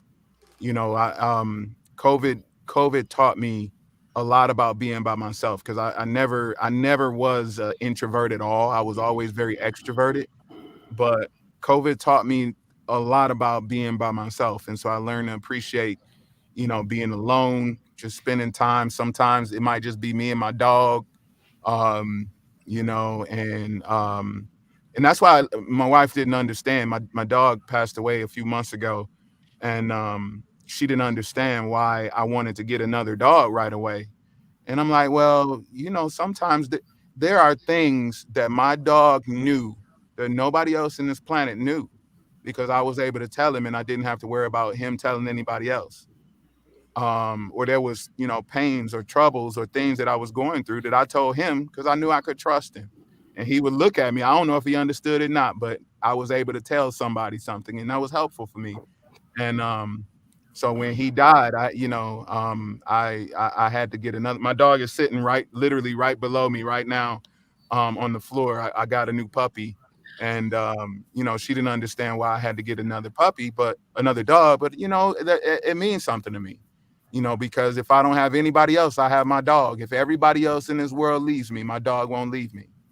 And so that's something that I grew up with. My dad was the same way, and it's something that I always feel. So I might, so if I ever need to Mm. find my peace, if I ever need to find my peace, sometimes I find it with my dog.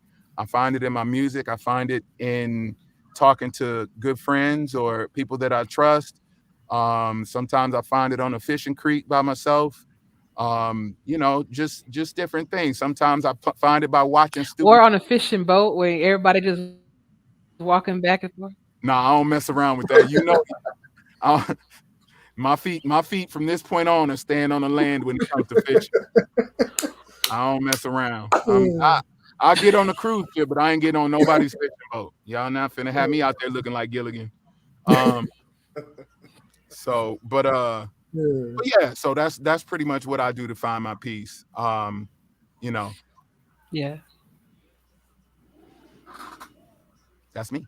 Or like I said, I might watch a Okay. stupid video Good on stuff. And then YouTube. I'm gonna ask Eddie I'm this. famous for doing that. Well, how do you find yours, man? Me? Love it. Hey, I'm a TikToker, so I You love that. already I do know. the same thing. Yeah, Already. you. What do you find yourself doing?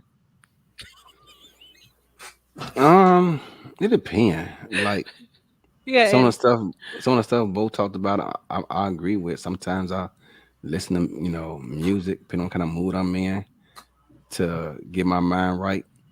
Like sometimes when I'm going to work and I know I'm about to deal with people who like to just work your nerves. I listen to trap music, or if I'm winding down, I might listen to some jazz or something like that. Just depends. But sometimes when I need to let off steam, I go for a jog, or I might hit the bag or something like that. Well, I don't really do that anymore. Not like I used to. I used to hit the heavy bag or something, but I ain't did that in a long time, but it just depend, man. What the, the mood I'm in, my vibe or whatever. Don't become Tyler Dog and have your pet up there on TV every 5 minutes, man. But Nah, hey, look, this will be the first and last time. This will be the first and last time y'all see her. Oh my The god. only reason why I brought her up here was because I figured y'all knew I was talking about her, and so I just wanted y'all to see who I was talking about. But this will be the last time y'all ever see Harley. yeah, Say puppy, she big as hell. Oh, Holly's beautiful. Hey, Holly. I had to look. I had to wake her up to pick her up off the floor. That's why she's looking like that. She's big. Uh-huh. Yeah, she's a big baby. She's only like 4 months, but she's a Great Dane, so she's gonna be big. Oh yeah. I'm about to say. Anyway, Oh, my heck bad. yeah. Continue, You Eddie. said My puppy. bad. I'm like, you. yeah, you good? That was pretty much it. That's what I. That's That's the I what wrong I thought number. I thought when the dog came up, I thought Eddie was about to do a grandma gears live here right now. no, no.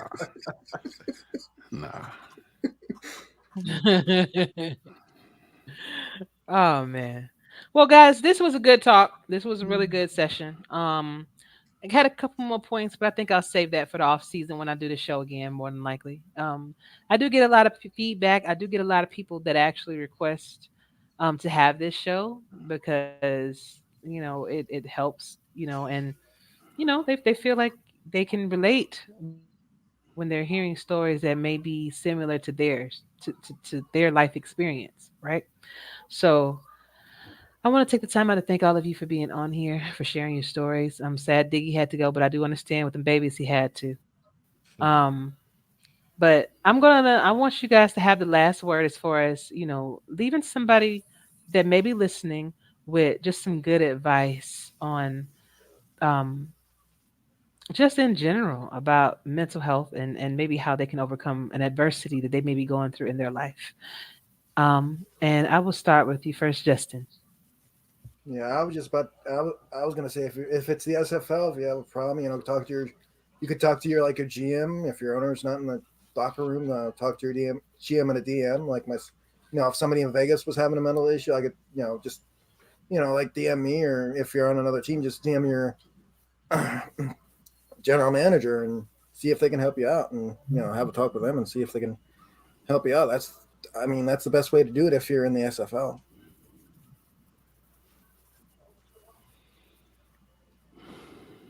Okay. Appreciate that, Justin. Thank you for being here, brother. John, some good words for the people, man. Um, the biggest thing is just talk to somebody. At the end of the day, it's not good to hold in anything because, like you said earlier, that stuff's just going to build right up and explode. So it's good to talk to somebody. Even if you maybe don't feel comfortable with people around the league, like Diggs said earlier too, you can hit the hotline too. But at the end of the day, talk. And that's one thing that I've had a battle through myself too. Is you got to Yeah. bring that out. It's not good to hold it in. So there's plenty of people here, um, that anybody can really talk to, and just get it out there.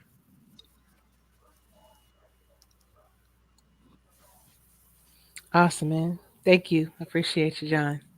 Thank you. Bo, One of the reasons that welcome.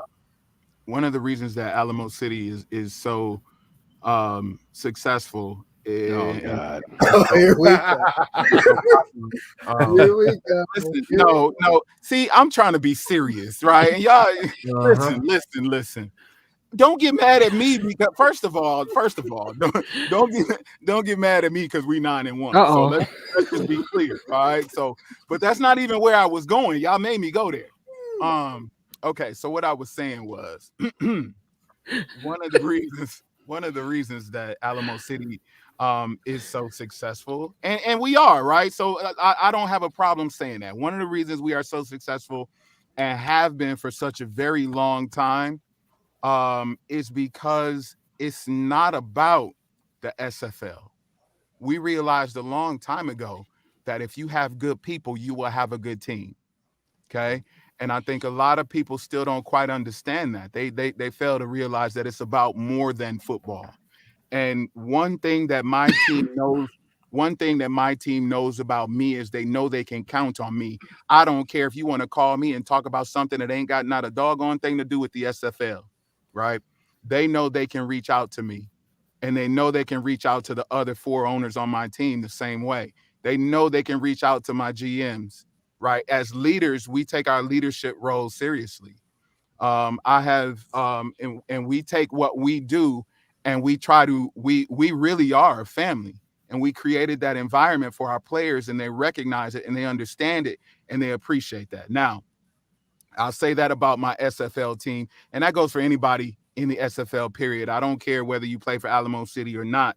If you need to talk to somebody, know that you can reach out and we can talk about it. Now, that much being said, um, mental health is real. Mental health is important, and it's very important that everyone feels heard, that everyone feels that their voice matters, because there are a lot of people who are going through things in this life that you may never know. And similar to social media, a lot of people tend to put on this funny face where everything's hunky dory and life is great, and they try to pretend that there are things that that aren't necessarily true are true. But you never realize that there are people who have dropped out of the league because they didn't have $7 to pay their monthly fee, right? Mhm. There are people who struggle, to comment in chats because they can't afford internet. So there are people who disappear for weeks on end because they simply have gotten into it with a parent, or they've gotten into it with a loved one, and they may be homeless. We don't know what people are going through, so it's very important that people understand that, Yeah. to be understanding of others. If everybody really loved everybody like they wanted to be loved, the world would be a much better place. And so people need to just really understand that mental health issues are real, but a lot of the mental health issues that people go through can easily, not everything. So let me be clear before I make this statement. There are times when medical help is needed, but a lot of the mental health issues that we face could be cured Yeah. just by loving and appreciating one another and taking care of one another, right? And then once we sift through what needs to be taken care of by love and concern, then we are free to address those medical issues that need to be taken care of by medication, right? But the challenge is we don't necessarily get a chance to see the difference, because they can look very similar, but we don't take the time to seek out the differences in what is a truly issue where something just needs to be dealt with on the love side versus what needs to be dealt with on the medical side. But we can all help. We can all do a part to help figure it out together. And then essentially we can eliminate medical health issues, or at least narrow them down, so that the people who truly do need help on the medical side can get the help that they need. And then once we do that, I figure that the world will be a much better place. So anybody who truly feels like they need to reach out. If not to me, if not to AJ, if not to anybody here, reach out to somebody, because we all, every one of us has a place on this earth, and none of us should leave this earth because we feel unappreciated, or because we feel like we're not wanted here. There's not a single solitary person who does not have something to give in this life. And that's important that we all realize it.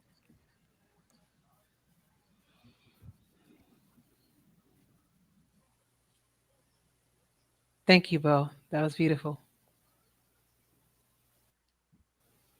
Appreciate it. Eddie?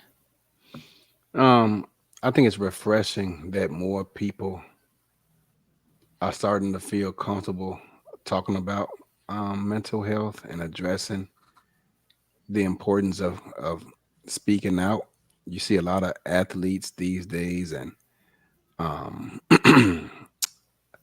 actors, actresses, and stuff like that, public figures speaking out on it and how they're struggled to deal with for a long time.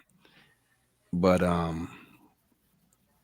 so that's good to see. But you know, I didn't take that approach of reaching out and speaking to someone. Because, like I said, I was in the military, and that was just something as a soldier we didn't do. 'Cause it was frowned upon. I wish I would have, because perhaps I could have learned to deal with it sooner and addressed it, and not kept it bottled in. Heck, it may have helped me deal with the loss of my friend, Antoine, better. I don't know, but I'm glad that you know, I shouldn't say that. I'm glad I'm not alone, because misery loves company. But I'm glad there are people who can share my experience and say, "Dog, I've been there, and this is how I related to it, and this is the advice I give you." So, um, that's pretty much all I got. But like they said, reach out to people, um, because like me and you have, the convos me and you have had, it's a lot easier to deal with life situations when you have someone to talk to, and sometimes keeping that stuff bottled up just makes the situation worse rather than actually reaching out. Yep. Hmm. I want to thank all of y'all for taking the time out of your busy days, your busy schedules, being with your family right now, because that's what y'all could have been doing, but you took time out to be here and to hopefully make a positive impact in someone's life by just listening to this conversation. So, thank you. Look at Parker Thomas. What is up, man? You would come when we ended, Parker. But I'm glad you came anyway, man. I'm glad you Tell him he, came. he can watch the playback. What's up, Parker? Um, yeah, you can watch the play. But yeah, so anyway, like I was saying, guys, this means a lot to me that you guys took time out to be here. And I'm sure whomever this touches, um I'm hoping that it touches, them in a manner that it will be a positive influence in their life. So thank you. Now, I'm going to put you guys in the back because I have to say my goodbyes. But if you guys want to stick around, I do have a song that's going to play. If y'all want to stick around, hang out backstage, you can. If you got to go, I totally understand. But I want to thank y'all again, okay?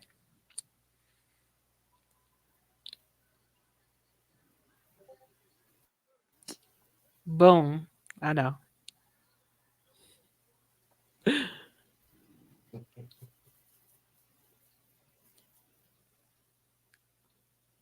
All right. Nothing much. Well, everybody, again, I want to thank you guys for tuning in. I did see, the numbers are fluctuating a little bit. Always watch. You can always watch the playback if you did, like Parker, my buddy. Always watch. You can always watch the playback. And share. I have some helpful tidbits in the description. Some websites that are geared towards mental health and explaining what different things are, what you may be having, and things of that nature. So, um, it's important. Wait a minute, I'm almost done. Um, it is important, guys, that you take care of yourselves. Very important. And like all these guys mentioned, just talk to somebody. If it has to be a counselor, if like Bo Martin, he talked to his dog. And that's probably one of your best counselors because he's not gonna say nothing. So but reach out to me, reach out to any of the panel members that you saw. We're here for you guys. So with that, looking forward to bringing you another great podcast next week, y'all. But until then, stay safe, treat each other well.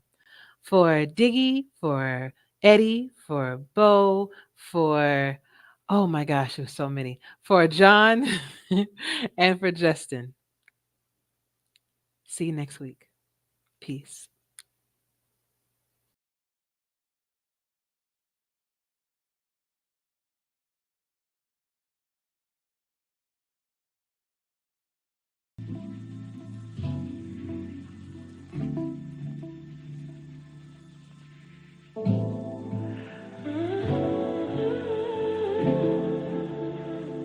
Good Plenty, plenty like a Georgia peach tree. Picking sweet tweet behind the scenes, running down your beach.